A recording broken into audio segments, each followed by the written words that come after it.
نعمتی التی انعمت علیکم، یاد کرو تم لوگ میرے ان احسانوں کو، انعمت علیکم جو کیے ہیں میں نے تم پر، وأوفوا بعہدی اور پورا کرو تم میرے عہد کو، اوف بعہدکم پورا کر دوں گا میں تمہارے عہدوں کو، وإیایا فارہبون اور صرف مجھے سے ڈرو، وآمنوا اور ایمان لے آؤ بما انزلت اس کتاب پر جو میں نے نازل کی، اس پر جو میں نے نازل کیا، مصدقا جو کہ تصدیق کرنے والی ہے، لما معکم اس کی جو تمہارے پاس ہے، یعنی تورات کی، ولا تکونوا اور مت بنو اول کافر بہ اس کتاب کے کافرین اول، یعنی اس کا انکار کرنے میں تم پہلا نمبر اختیار نہ کرو، پہلا نمبر نہ لو،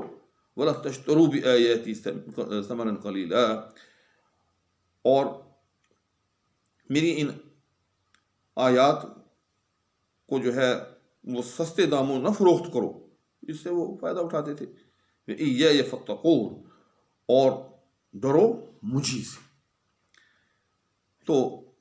ان آیات کے اندر اب جو تفسیری مسائل ہیں، تو اب ہم ان آیات کی تفسیر کی طرف بڑھتے ہیں۔ تو یا بنی اسرائیل، تو یہاں سب سے پہلا جو قابل توجہ لفظ ہے وہ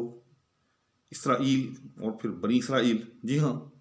تو اسرائیل یاد رکھیے گا کہ حضرت یعقوب علیہ السلام کا لقب ہے، جس طرح سے عربی کے اندر عبداللہ کہتے ہیں اللہ کا بندہ، تو عبرانی زبان کے اندر اسرائیل اللہ کے بندہ کو کہتے ہیں، تو یہ حضرت یعقوب علیہ السلام کا لقب ہے۔ اور بنی اسرائیل حضرت یعقوب علیہ السلام کی جو نسل، جو اولاد ہے، آپ کو معلوم ہی ہوگا جن کے 12 بیٹوں کا تذکرہ قرآن کریم کے اندر بھی ہے، یوسف علیہ السلام اور ان کے بھائی بنیامین اور ان کے دیگر بھائی، بڑی تفصیل کے ساتھ ان کا ذکر ہے، تو وہ سب کے سب جو ہے وہ بنی اسرائیل کہلاتے ہیں، یعنی اولاد اسرائیل یا بنی اسرائیل۔ اور یاد رکھیے گا کہ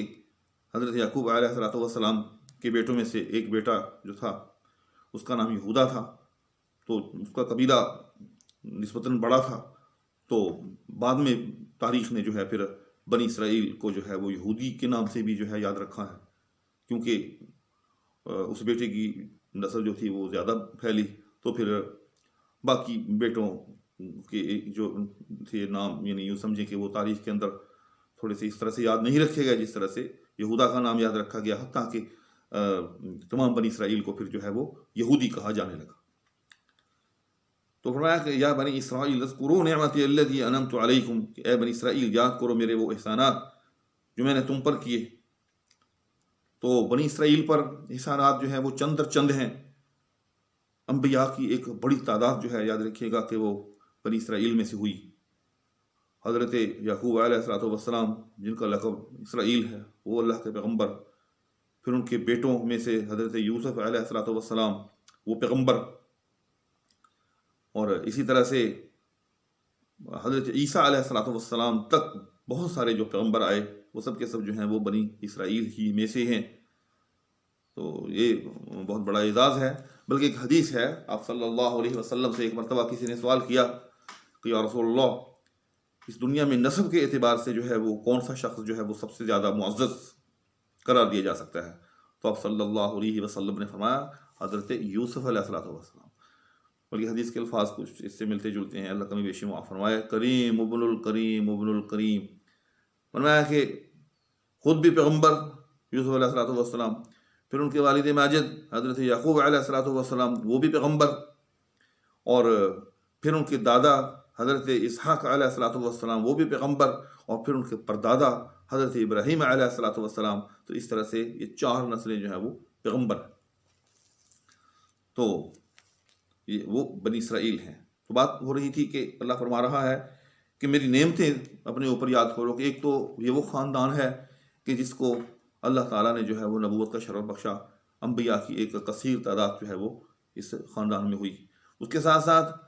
بادشاہت یعنی بڑے اختیارات جو ہیں وہ بھی بعض پیغمبروں کو دیے گئے، جیسے قرآن کریم کے اندر بھی موجود ہے کہ ہم نے جعل فیکم ملوکا، غالباً اس قسم کے الفاظ ہیں کہ ہم نے آپ کے اندر جو ملوک بھی پیدا کیے۔ حضرت سلیمان علیہ السلام وہ بھی بنی اسرائیل کے ہی پیغمبر تھے، حضرت داؤد علیہ الصلوۃ والسلام بھی بنی اسرائیل کے پیغمبر تھے، اور یہ سلیمان علیہ الصلوۃ والسلام جو تھے یہ حضرت داؤد علیہ الصلوۃ والسلام کے بیٹے تھے۔ تو ان کے متعلق ایک عجیب بات ہے ذہن میں آ رہی ہے، آپ سے ابھی شیئر کر لیتا ہوں۔ انشاءاللہ تعالی جب وہ مقام آئے گا تو اس میں بارے میں تو وہاں تفصیل کے ساتھ بیان ہوگی وہ بات کہ انہوں نے دعا مانگی تھی کہ رب ہب لی ملکا لا ینبغی لأحد من بعدی انک انت الوہاب۔ عام طور پر یہ ہوتا ہے کہ جب کوئی سائل سوال کرتا ہے تو وہ کہتا ہے کہ اے اللہ مجھے ایسی چیز دے کہ جو تو نے کسی کو نہ دی ہو۔ میں مثال دے رہا ہوں، یعنی اگر کوئی آدمی اپنی یونیکنیس، ایک اپنی انفرادیت چاہے،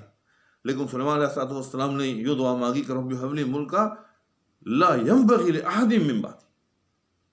کہ اے اللہ مجھے ایسی حکومت دے، ایسا ملک دے، ایسی سلطنت دے کہ پھر میرے بعد قیامت تک کسی کو نہ دے۔ جی ہاں، فسخرنا له الريح تجری بأمر رخاء حيث أصاب، ہم نے ان کے لیے ہواؤں کو مسخر کر دیا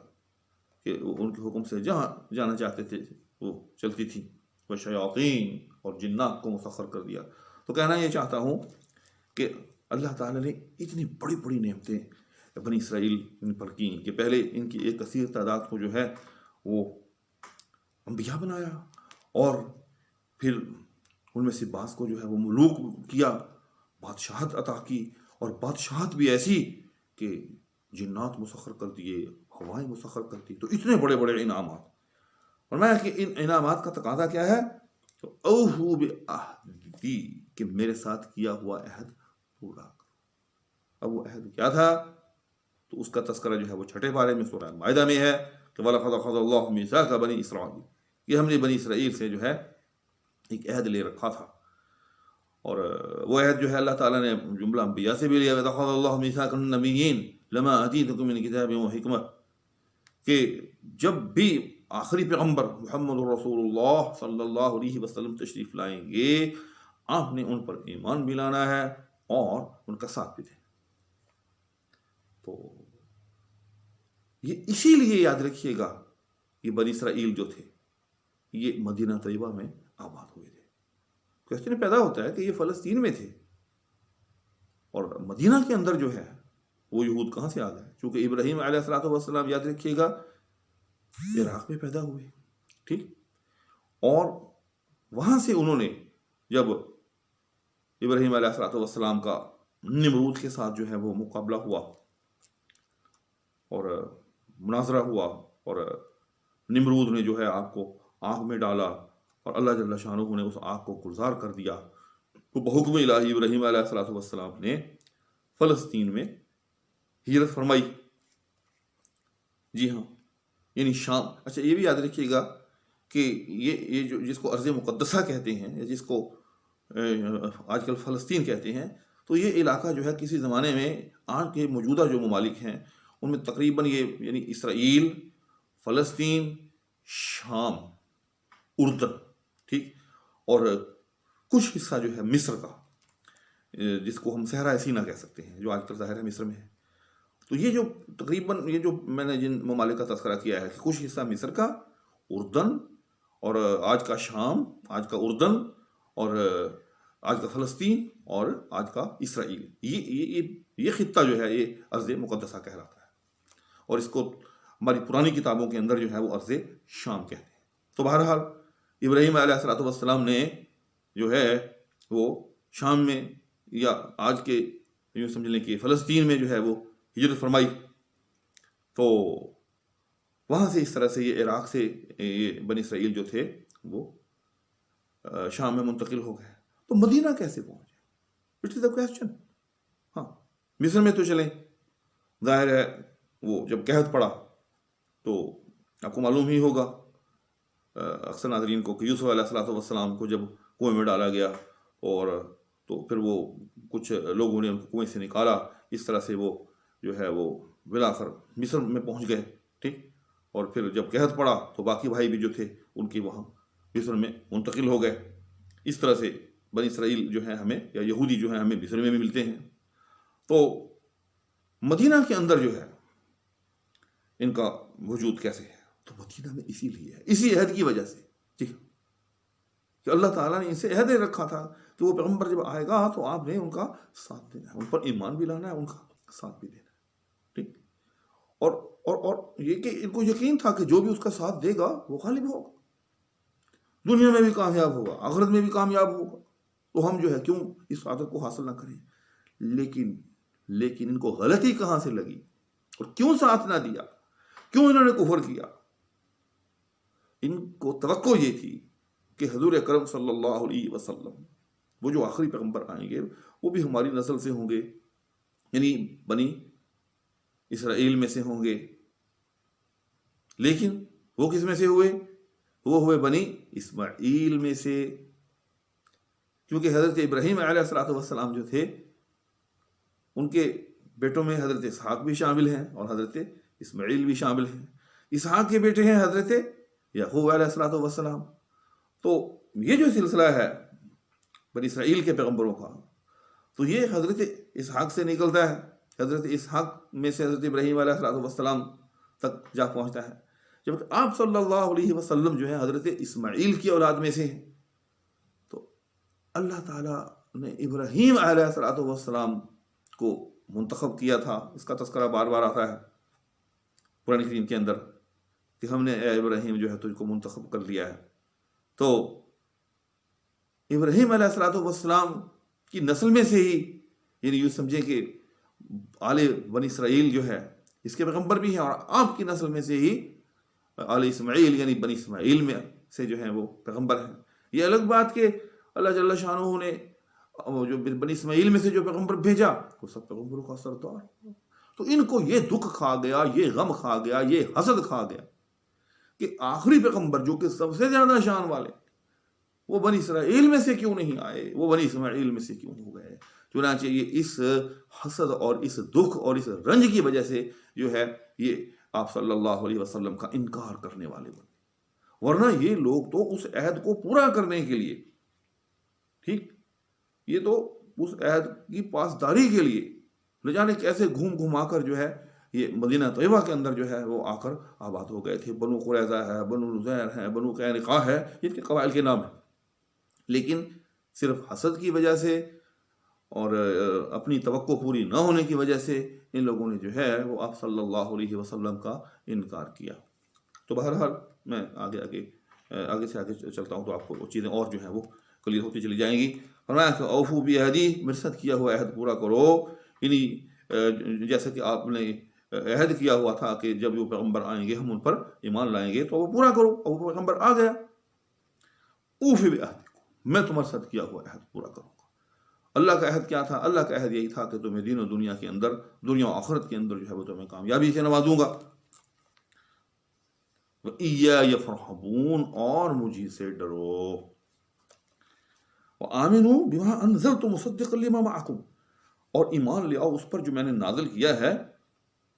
مصدقاً، تصدیق کرتا ہوا، لما معکم، اس کی جو تمہارے پاس، یعنی تم پر کیا نازل کیا؟ تورات کی شکل کے اندر اپنا کلام نازل کیا، ٹھیک، اور فرمایا کہ ایمان کس پر لاؤ؟ قرآن پر لاؤ، ٹھیک۔ تو فرمایا کہ یہ جو تورات تمہارے پاس ہے، یہ جو قرآن ہے، سوری، وَآمِنُوا بِمَا أَنزَلْتُ مُصَدِّقًا لِمَا مَعَكُمْ، کہ یہ قرآن جو ہے یہ تورات کی تصدیق کر رہا ہے۔ یہ ایک طرح سے ان کو مانوس کیا گیا کہ تم تو صاحب کتاب ہو، اہل کتاب ہو، تم تو پہچانتے ہو، تمہیں تو معلوم ہے کہ بنیادی عقائد کیا ہیں۔ جو بھی دین آسمانی ہوتا ہے اس کے اندر بنیادی عقائد توحید کی بات ہوتی ہے، اس میں رسالت کی بات ہوتی ہے، اس میں عقیدہ آخرت کی بات ہوتی ہے، تم کو تو اچھی طرح معلوم ہے۔ تو قرآن کو پڑھو، تو کیا قرآن کے اندر کوئی اصولی طور پر کوئی ایسی چیز ہے کہ جو تورات کے مخالف ہو؟ چونکہ تورات جو اصل تورات ہے، جی ہاں، اب کی تورات نہیں، ظاہر ہے اس وقت تو تورات میں تحریف ہو چکی ہے، لیکن جو اصل تورات تھی، بلکہ اصل آسمانی کتابیں جو بھی نازل ہوئیں، جو بھی صحائف نازل ہوئے، بنیادی باتیں تو ان میں ایک جیسی تھیں۔ توحید کا ذکر، رسالت کا ذکر، آخرت کا ذکر، اور وہی اچھے اخلاق، جی، میں کہ قرآن کریم کے اندر بھی وہی چیزیں ہیں، تو آپ اس کا انکار کیوں کرتے ہو؟ آگے فرمایا وَلَا تُكُونُوا أَوَّلَ كَافِرٍ بِهِ، کیونکہ مدینہ طیبہ جو ہے، یاد رکھیے گا، اسلام کی جو تاریخ ہے وہ دو حصوں پر منقسم ہے، ایک مکی تاریخ اور دوسری مدنی تاریخ۔ مکہ کے بعد جب مدینہ طیبہ کے اندر اسلام آیا تو یہاں آ کر جو ہے باضابطہ جو ہے یہ سمجھیں کہ اسلامی ہسٹری کا آغاز ہوتا ہے۔ یہی وجہ ہے کہ حضرت عمر رضی اللہ تعالیٰ عنہ نے اپنے دور کے اندر سن ہجری کا جو اجرا ہے وہ مدینہ طیبہ کی آمد سے کیا، یکم ہجری اس کو قرار دیا جاتا ہے۔ تو اس لیے فرمایا کہ جب کہ اسلام کی ہسٹری کا آغاز ہو رہا ہے، اسلامی سلطنت جو ہے، اسلام کی پہلی سلطنت، اسلام کا پہلا ملک بننے جا رہا ہے مدینہ طیبہ، اسلام کی پہلی ریاست قائم ہونے جا رہی ہے جس کا نام مدینہ منورہ ہوگا، تو تم اگر کفر کرو گی تو تم اس کائنات کے سب سے پہلے کافر قرار دیے جاؤ۔ وَلَا تُكُونُوا أَوَّلَ كَافِرٍ بِهِ، اور تم مت بنو اس کے منکر اول۔ اچھا، اس کے اندر پھر یہ بھی ایک اشارہ ہے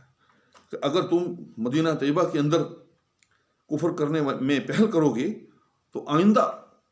مدینہ طیبہ سے لے کر رہتی دنیا تک، قیامت تک، جو بھی آپ صلی اللہ علیہ وسلم کا انکار کرے گا تو اس کا وبال بھی تمہارے حصے میں آئے گا۔ کیوں؟ تم صاحب کتاب ہو، اہل کتاب، اہل علم شمار ہوتے ہو، حتیٰ کہ جو باقی اہل مدینہ ہے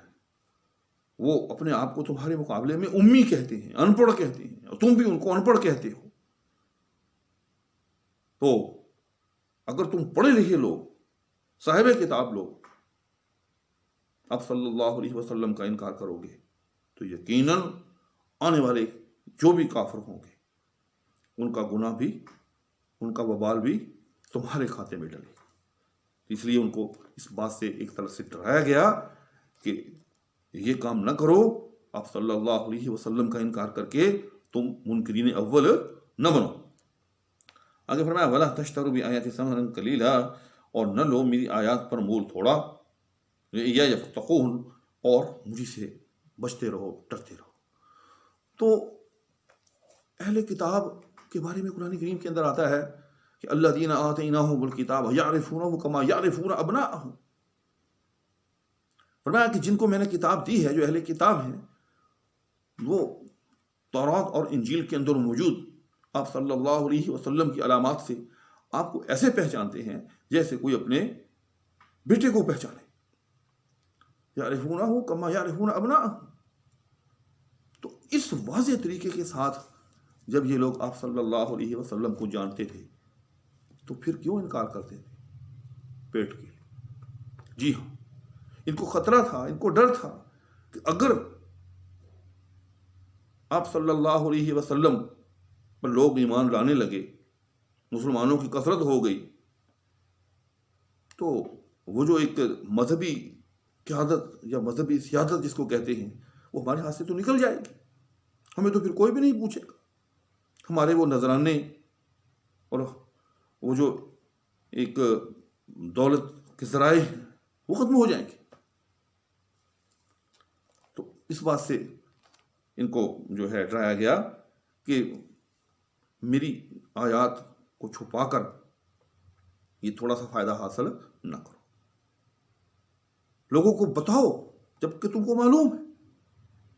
کہ حضور اکرم صلی اللہ علیہ وسلم ہی وہ پیغمبر ہیں جن کا تذکرہ جو ہے تمہاری تورات میں موجود ہے، تمہاری انجیل میں موجود ہے، تو لوگوں کو بتاتے کیوں نہیں؟ چھوڑو اس تھوڑے سے فائدے کو کہ اگر جو ہے ہم نے سچ سچ بتا دیا، لوگ اسلام قبول کر لیں گے اور پھر اس طرح سے جو مذہبی سیادت و قیادت ہے وہ ہمارے ہاتھ سے نکل جائے گی، تو یہ تھوڑا سا فائدہ جو ہے اس کو بھاڑ میں جھونکو، آخرت کو یاد کرو۔ وَلَا تَلْبِسُوا الْحَقَّ بِالْبَاطِلِ وَتَكْتُمُوا الْحَقَّ وَأَنْتُمْ تَعْلَمُونَ، اور مت ملاؤ صحیح میں غلط، اور مت چھپاؤ سچ کو جان بوجھ کر۔ تو اس طرح سے حقائق کو گڑبڑ کر کے مت پیش کرو، لوگوں کو صاف صاف بتاؤ جیسا کہ تم کو معلوم بھی۔ آگے فرمایا وَأَقِیمُوا الصَّلَاةَ وَآتُوا الزَّکَاةَ وَارْكَعُوا مَعَ الرَّاکِعِینَ، اور قائم رکھو نماز کو، اور قائم کرو نماز کو، وَآتُوا الزَّکَاةَ، اور زکوٰۃ دو، وَارْكَعُوا مَعَ الرَّاکِعِینَ، اور جھکو نماز میں جھکنے والوں کے ساتھ۔ اب یہ آیت جو ہے یاد رکھیے گا کہ یہاں اہل جو یہود و نصارہ کے جو علماء ہیں یا جو یہود و نصارہ ہیں، یہ ان کو مخاطب کر کے جو ہے یہ حکم دیا جا رہا ہے۔ تو اس کا مطلب یہ ہے کہ ان کو ایمان لانے کے اندر جو چیز مانے تھی، جو رکاوٹ ہو رہی تھی، وہ کیا تھی؟ وہ یہی تھا کہ ان کی مذہبی قیادت، مذہبی سیادت اور وہ جو مال و دولت کے ذرائع۔ فرمایا کہ یہ چیزیں جو ہیں، جب تم اسلام قبول کر لو گے، نماز پڑھنے کے عادی ہو جاؤ گے اور زکوٰۃ دینے کے عادی ہو جاؤ گے، ظاہر ہے جب جو اسلام لائے گا وہ نماز بھی پڑھے گا، وہ زکوٰۃ بھی دے گا، اور پھر یہ ہے کہ با جماعت جب نماز تم جو ہے وہ پڑھنے لگو گے تو تمہارے اندر سے یہ گندگیاں جو ہیں، یہ جو مال کی محبت ہے، یہ جو مال کی ہرس ہے، یہ جو دنیا کی محبت ہے، یہ نکل جائے۔ میں کہ تم اسلام قبول کرو، یہ چیزیں جو تمہیں اس وقت روک رہی ہیں، تمہیں اسلام قبول کرنے میں مانے ہیں، یہ خود بخود ختم ہو جائیں گے۔ جی ہاں، جب تم اسلام قبول کرنے کے بعد نماز پڑھنے لگو گے اور زکوٰۃ کا بھی ظاہر ہے تمہیں حکم ملے گا، اور زکوٰۃ دینے لگو گے، تمہارے اندر سے یہ چیز نکل جائے گی جو اس وقت تمہیں جس کا سامنا کرنا تمہیں بڑا مشکل محسوس ہو رہا ہے۔ تمہیں اس وقت جو ہے چند دام نظر آ رہے ہیں کہ ہائے ہائے یہ ہمارے دام جو ہیں ہمارے ہاتھ سے نکل جائیں گے۔ جب تم زکوٰۃ دو گے تمہارے دل سے مال کی محبت نکل جائے گی، لہذا اس چیز کو پسے پشت ڈال دیں۔ جب آپ کو معلوم ہے کہ حضور اکرم صلی اللہ علیہ وسلم اللہ کے سچے پیغمبر ہیں، جب تم ان کو یوں پہچانتے ہو جیسے تم اپنی اولادوں کو پہچانتے ہو، تو پھر دیر کیسی؟ او کلمہ پڑھو۔ آگے فرمایا وَتَأْمُرُونَ النَّاسَ بِالْبِرِّ وَتَنْسَوْنَ أَنفُسَكُمْ، کیا حکم کرتے ہو لوگوں کو نیک کام کا اور بھولتے ہو اپنے آپ کو؟ وَأَنْتُمْ تَتْلُونَ الْكِتَابَ، اور تم تو پڑھتے ہو کتاب، افلا تعقلون، پھر کیوں نہیں سوچتے ہو؟ جو یہود علماء تھے اہل کتاب میں سے، تو وہ بعض اوقات جو ان کے اپنے قریبی رشتہ دار ہوتے تھے ان کو بتا دیتے تھے۔ جی ہاں، یہ ایک عجیب پیراڈاکس تھا، ایک عجب تضاد تھا۔ کہہ دیتے تھے کہ دیکھیں بات یہ ہے کہ آپ صلی اللہ علیہ وسلم سچے پیغمبر، اس میں کوئی شک نہیں، یہ وہی پیغمبر ہیں جن کا ذکر تورات اور انجیل میں موجود ہے۔ یہ کیسے نہ ہوتا، نام تک بتا دیا تھا، احمد 28ویں پارے میں ہے کہ تورات میں اور انجیل میں تو آپ صلی اللہ علیہ وسلم کا نام تک جو ہے وہ بتایا گیا تھا کہ اس پیغمبر کا نام جو ہے وہ احمد ہوگا۔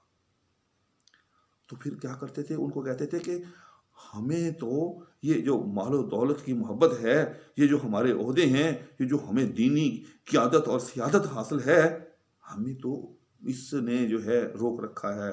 اس نے ہمارے پاؤں میں بیڑیاں ڈال رکھی ہیں کہ ہم اسلام قبول نہیں کر رہے۔ لیکن اسلام ہے سچا، یہ پیغمبر ہے سچا، لہذا تم اسلام قبول کرو۔ جی اس طرح سے وہ اپنے اعزاء و اقارب کو، اپنے جاننے والوں کو کہتے تھے۔ تو اس پر اللہ تعالیٰ نے فرمایا کہ اتأمرون الناس بالبر، کہ کیا تم لوگوں کو تو نیکی کا حکم دیتے ہو، کہ ان کو تو کہتے ہو کہ اسلام قبول کر لو، وتنسون انفسکم، اور اپنے آپ کو بھول جاتے ہو۔ اور تم نے بھی تو مرنا ہے، تم نے بھی تو آخرت کے دن اللہ کا سامنا کرنا ہے۔ تو یہ کہاں کی دانائی ہے کہ اور کو تو تم جو ہے وہ سیدھا راستہ دکھاتے ہو اور خود جو ہے تم گمراہ ہوئے جاتے ہو۔ وانتم تتلون الکتاب، حالانکہ تم تو کتاب بھی پڑھتے ہو، یعنی تم تو صاحب علم ہو۔ جو اور لوگ ہیں وہ تو تمہارے بتانے سے جو ہے ان کے علم میں آ رہا ہے کہ یہ پیغمبر سچا ہے، لیکن تم تو براہ راست جو ہے وہ تورات اور انجیل کا مطالعہ کرتے ہو۔ تو تم پھر یہ غلطی کہ کیوں کرتے ہو؟ کہ ایک حقیقت ہے کہ تم کو معلوم ہے اور تم اس کے فوائد اور ثمرات سے محروم رہتے ہو، اور اوروں کو جو ہے وہ راہ راست کی طرف جو ہے وہ رہنمائی کرتے ہو۔ اگر میں واستعینوا بالصبر والصلاۃ، اور مدد چاہو صبر سے اور نماز سے۔ وانھا لکبیرۃ الا علی الخاشعین، اور البتہ وہ بھاری ہے مگر ان عاجزوں پر، مگر انہی عاجزوں پر، الذین یظنون انہم ملاقو ربہم وانہم الیہ راجعون، فرمایا اور مدد چاہو صبر سے اور نماز سے، اور البتہ وہ بھاری ہے مگر انہی عاجزوں پر جن کو خیال ہے کہ وہ روبرو ہونے والے ہیں اپنے رب کے، اور یہ کہ ان کو اسی کی طرف لوٹ کر جانا ہے۔ یہاں پھر اہل کتاب اور بالخصوص ظاہر ہے ان کے جو علماء تھے ان کو مخاطب کر کے کہا گیا کہ اگر تمہیں ایمان لانے میں دشواری محسوس ہو رہی ہے تو صبر سے کام لو اور نماز سے جو ہے وہ استعانت حاصل کرو، ان سے مدد لو۔ اس کا کیا مطلب ہے؟ اس کا مطلب یہی ہے کہ یہ ظاہری دولت، یہ ظاہری عہدہ، ظاہر ہے جو جب ایک آدمی اسلام قبول کرے گا پھر تو وہ آپ صلی اللہ علیہ وسلم کا خادم بنے گا، وہ تو پھر آپ صلی اللہ علیہ وسلم کے احکامات کا پابند ہوگا۔ لیکن جو اہل یہود تھے، جو یہود علماء تھے، تو ان کی ایک اپنی جو ہے ایک حیثیت تھی، وہ اپنے آپ کو جو ہے وہ سمجھا کرتے تھے، اور لوگ بھی، اور جو وہاں کے مشرکین تھے وہ بھی یہی کہتے تھے کہ یہی پڑھے لکھے لوگ ہیں، تو ان کو وہ حیثیت جاتی دکھائی دیتی تھی اسلام قبول کرنے کے بعد۔ تو اس حوالے سے کہا گیا کہ صبر کرو، کہ یہ تھوڑی سی دنیا کی عزت، یہ تھوڑا سا دنیا کا عہدہ جانے دو اس کو۔ صبر کا لفظ جو ہے یہ بڑا وسیع و عریض لفظ ہے، یعنی صبر کا معنی ہوتا ہے کہ ایک چیز کو آپ کا دل چاہ رہا ہے کہ یہ مل جائے۔ جی ہاں، ہم لوگ جو ہے نا ہندی یعنی کہ ہندو پاک کے مسلمان، ہم صبر کا صرف ایک ہی معنی سمجھتے ہیں کہ انسان پر کوئی مصیبت نازل ہو جائے تو کہا جاتا ہے کہ جی بس یہ صبر کرے۔ صبر کا اصل مفہوم یہ ہے کہ آپ کا کسی بھی چیز کو دل چاہ رہا ہے تو آپ نے اس کو اپنے آپ کو اس چیز سے روکنا ہے، اس کو کہتے ہیں صبر۔ یاد رکھیے، یعنی اپنی طبیعت کے خلاف جو ہے کوئی کام کرنا، اس کو جو ہے وہ صبر کہا جاتا ہے۔ تو فرمایا کہ تمہاری طبیعت جو ہے اس وقت مال و زر کی طالب ہے، تو آپ نے کیا کرنا ہے؟ اس طبیعت کے خلاف چلنا۔ فرمایا وَاسْتَعِينُوا بِالصَّبْرِ وَالصَّلَاةِ، یعنی اسلام قبول کرو، اسلام قبول کرنے کے بعد نماز پڑھنا شروع کرو۔ جب آپ نماز پڑھنا شروع کریں گے تو آپ کے اندر سے یہ دنیا داری اور یہ دنیا طلبی اور یہ جاہ طلبی، یعنی دولت کی طلب اور عزت و مناصب کی طلب، یہ دونوں طلب جو ہے یہ نکل جائے۔ اور فرمایا کہ ساتھ میں صبر، اب کچھ اپنے آپ کو روکو، ضبط کرو نفس پر۔ اگر آپ یہ دو کام کریں گے، ایک تو نفس کو ضبط کا عادی بناؤ، اور دوسرا اسلام قبول کرنے کے بعد نمازی بنو۔ تو جب نماز کا یہ ایک فطری سا اثر ہے کہ انسان جو ہے اس کا رخ جو ہے وہ دنیا کی بجائے اللہ کی طرف ہو جاتا ہے، تو تمہارے اندر سے یہ جو دنیا طلبی اور یہ جو جاہ طلبی کی دو جو بری خصلتیں ہیں یہ خود بخود جو ہیں وہ نکل جائیں۔ اور پھر فرمایا کہ اس میں کوئی شک نہیں جو ہے نماز پڑھنا ایک مشکل عمل ہے، اس کو بھاری قرآن نے کہا۔ تو فرمایا کہ نماز پڑھنا مشکل عمل ضرور ہے، لیکن جو آخرت پر نظر رکھے، جس کو یہ معلوم ہو کہ یہ دنیا جو ہے میں نے چھوڑ کر ایک نہ ایک دن اللہ کے روبرو جو ہے وہ پیش ہونا ہے، اللہ سے جو ہے وہ میری ملاقات ہونی ہے، ہم نے لوٹ کر جو ہے وہ اللہ کی طرف جانا ہے، تو اس کے لیے پھر جو ہے نماز مشکل جو ہے وہ نہیں رہتی۔ تو یہ ایک فطری سی بات ہے، اور میں سمجھتا ہوں کہ یہ قیامت تک کے لیے ہر مسلمان کے لیے ایک ٹونک ہے، ایک میڈیسن ہے، کہ جب بھی انسان کو خاص طور پر سردیوں کے موسم کے اندر جب وضو کرنا جو ہے بڑا دشوار محسوس ہوتا ہے، جب بھی انسان کو نماز کے اندر غفلت اور سستی کا سامنا کرنا پڑے، یعنی اس کو محسوس ہو اپنی طبیعت کے اندر نماز کے حوالے سے ایک سستی اور ایک غفلت جو ہے وہ اسے اپنی طبیعت میں دکھائی دے، تو فوراً جو ہے وہ آخرت کو یاد کرے، فوراً اس دن کو یاد کرے کہ جس دن اللہ کے سامنے جو ہے وہ پیش ہے، اور اس حدیث کو یاد کرے کہ اول ما یحاسب بہ الصلاۃ، کہ قیامت کے دن سب سے پہلے جس چیز کا حساب لیا جائے گا وہ نماز ہوگی، اور اس حدیث کو یاد کرے من ترک الصلاۃ فقد کفر، کہ جس نے نماز چھوڑی گویا کہ اس نے کفر کیا، اور اس حدیث کو یاد کرے کہ آپ صلی اللہ علیہ وسلم نے فرمایا جعلت قرۃ عینہ الصلاۃ،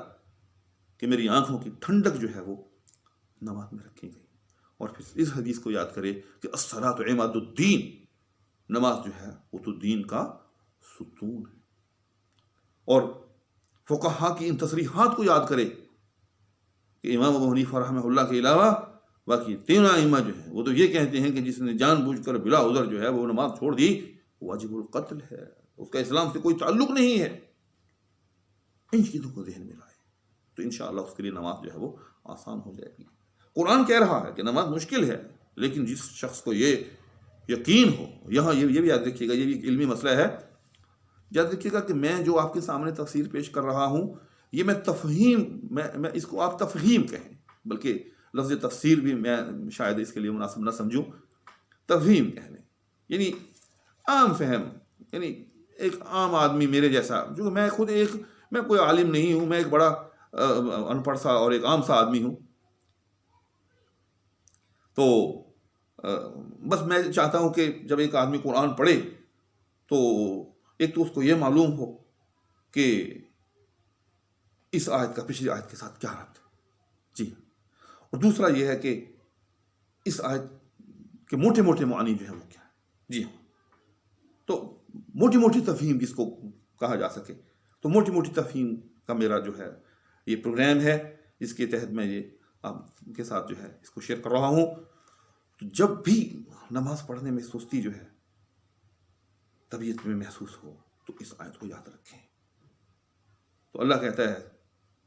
کہ کیا تمہیں، یعنی وہ لوگ کہ جو اللہ کے ساتھ ملاقات کا جو ہے یقین رکھتے ہوں ان کے لیے نماز مشکل نہیں ہوگی. تو بات یہاں سے چلی تھی لفظ یظنون سے، یہ ایک علمی سی بات ہے، تو تھوڑا سا ہم بھی چلیں، کبھی کبھی کوئی ایسی چیز اگر سامنے آئے تو اس کا جو ہے ہم آپس میں تبادلہ کر لیا کریں گے. تو اگرچہ یہاں الذین یظنون، جن کو کہ جو ظن رکھتے ہیں، میں اس لیے کہنا چاہتا ہوں کہ عام طور پر یہ ظن کا لفظ جو ہے شاید آپ میں سے بھی کوئی دوست اس کو جو ہے سمجھتا ہو، تو ظن عام طور پہ جو ہے وہ یقین کے مقابل بولا جاتا ہے، لیکن یاد رکھیے گا کہ یہاں ظن جو ہے وہ یقین کے معنی میں، جی. تو یعنی جن کو یہ یقین ہے کہ ان کی ایک نہ ایک دن جو ہے اللہ تعالیٰ سے ملاقات ہونی ہے، تو جب انسان کو یہ یقین ہوگا کہ میں نے اپنے اعمال کا، اپنی زندگی کا اللہ کے روبرو پیش ہو کر حساب دینا ہے، تو پھر اس کے لیے جو ہے چاہے جتنی بھی سردی ہو، وضو کرنا، نماز کے لیے اٹھنا مشکل نہیں رہے گا. امید ہے کہ ان آیات کی تفہیم کے حوالے سے میری اس گفتگو سے آپ کو کچھ مدد ملی ہوگی، اس وعدے کے ساتھ کہ انشاءاللہ تعالیٰ یہ سلسلہ اسی طرح سے جاری رہے گا، اور اس استدعا کے ساتھ کہ کائنڈلی چینل کو ضرور سبسکرائب کر لیں، ساتھ میں موجود بیل آئیکن کو بھی پریس کر لیں تاکہ آپ کے ساتھ میرا رابطہ جو ہے وہ یقینی رہے. اللہ حافظ. Thanks for watching Islamic Guidance.